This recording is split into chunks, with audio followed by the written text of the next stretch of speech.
I have a vested interest in property, so of course I'm against the 1%. If anything, I'm advocating for its full removal. But let's start at the beginning. $100,000 for me as a middle income earner. And why was $100,000 chosen as the target? Surely we should have made, if it's a tax on the wealthy, which the indication of the budget it was, then why shouldn't it be at least $500,000? Because the mantra of the president and of the country is to create an upper middle income society by 2030, and yet now we are taxing the very people that are in the middle class that we want to become upper middle income. So why should we be putting the burden on those people? Number one. Number two, if we want to develop the country and build the country, as we've heard the saying said many times, to build the country, we as Zimbabweans have to build it.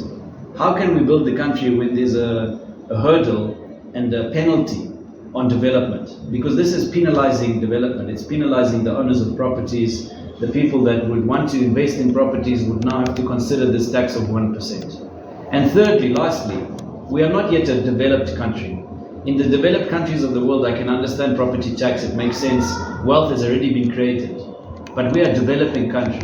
Surely we should allow the people to create the wealth first before taxing them. Look, I think it will affect the ultimate rollout of the billion bricks, because as I've mentioned, 1%, although it is not a large number, it is collectively a very big number. If we take just the properties in the northern suburbs, let's call it 50,000 properties, that's about $5 billion US. 1% of that is about $50 million US. So we are now saying that we're generating an extra $50 million US just from a small area of a city. Those people that are paying the taxes now of $50 million US, would it not be better for that $50 million US to be invested in, for example, the Mall of Zimbabwe that we're building?